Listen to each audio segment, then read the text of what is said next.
I'm Mega Mike the Movie Man, and today I got a mega movie plan.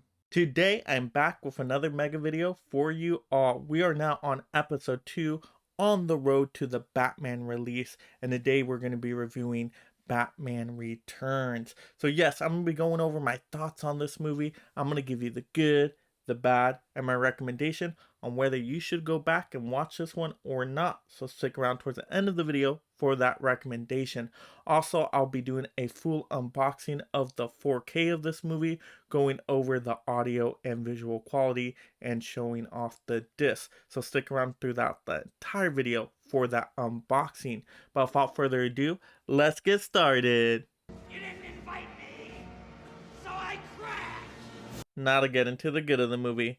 So Batman Returns is Tim Burton's follow-up, and you get to see that Tim Burton gets free reign to do whatever he wants with a Batman film, and you see his style really shine through in this movie. It's much more gothic and dark and gritty than the previous Batman movie. Also, you got Danny Elfman's score for this one, and it's just so well done and overall a great soundtrack. So this movie looks great, and all the sounds really get you into this Gotham City environment. So the setup here is perfect. And then you have 3 good villains here played by awesome actors. You have the Penguin played by Danny DeVito, and he brings such a creepy and terrifying presence to the role. Then you have Max Schreck played by Christopher Walken, and he does a really great job just being kind of a corrupt business corporate person.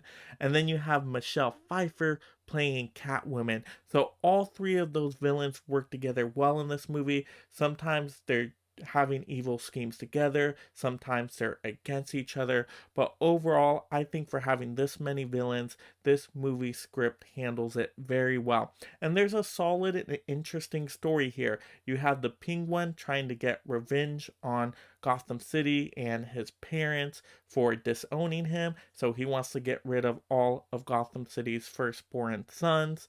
Then you have Max Schreck that is trying to get him elected to mayor to proceed with more corrupt dealings, and then you have Catwoman that's trying to get revenge on Max Schreck. And so it all works together really well. Solid story here, very entertaining, never boring at all. I am Catwoman. Hear me roar. Yeah. Now to get into the bad of the movie. So this movie, it just completely bonkers. And some of the character choices Tim Burton makes is just so out of nowhere. He gives the Penguin a circus crew that just starts causing havoc. That is so random. And then Tim Burton just takes these animal names way too literal. He gives the Penguin actually fins as hands, so that was a random choice. And then he makes the Penguin very gruesome and gross in a lot of scenes. Like he'll try to bite someone's nose off and he'll start gushing blood. And then he'll say a really weird, inappropriate, rude comment that just comes off very creepy. And then even Catwoman, you have Catwoman licking herself. She's trying to eat a bird like she's an actual cat or something. Like literally he's taking these animal names way too literal. Yeah, they should have some characteristics of their animal, like the Penguin, is a little bit shorter, has a longer nose, but that's about it. That's where it should stop. With Catwoman, she should be more agile. I get that. But they take it way too far in this movie, and it's just so weird and strange. And you can tell, wow, this isn't really a family superhero movie. Parents are not going to want to take their kids to see Batman Returns. Hey, stud. I thought we had something together. We do. Now to get into my recommendation of the movie. Now, should you go back and see this one if you already haven't?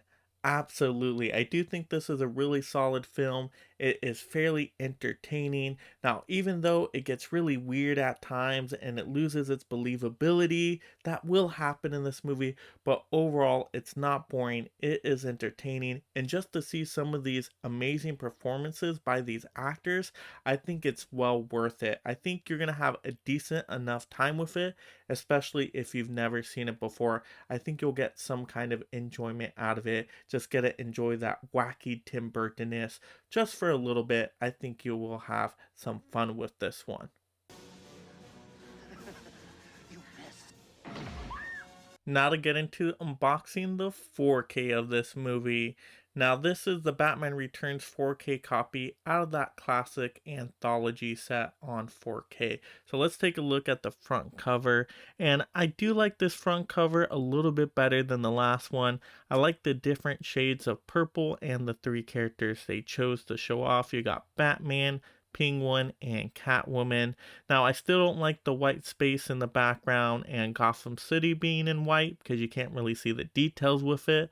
So just a little bit plain with that. I thought that could definitely have been improved on, but at least I like the characters and the shades of purple they used.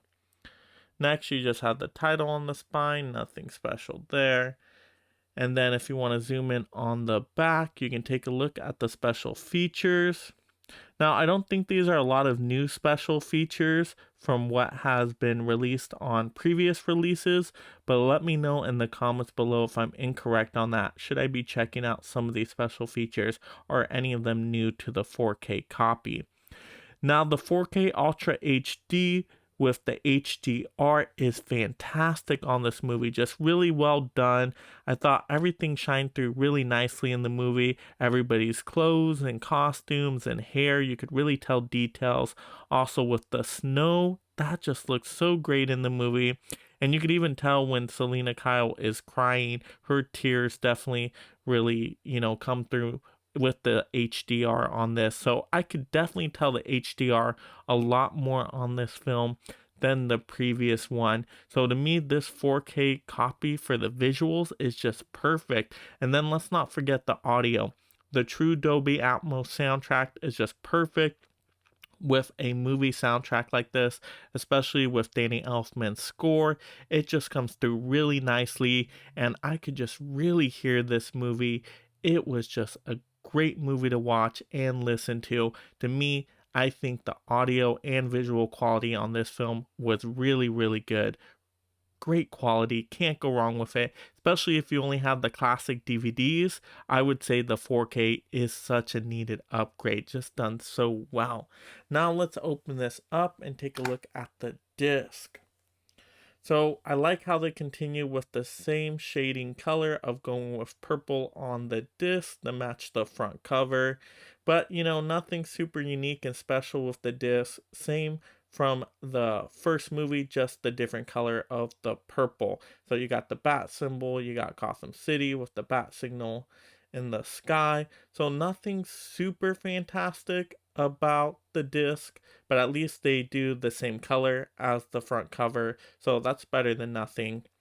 And so the discs are okay, front cover's okay, nothing great on the packaging with this one, but like I said, for the visuals, for the audio, the 4K is a much needed upgrade.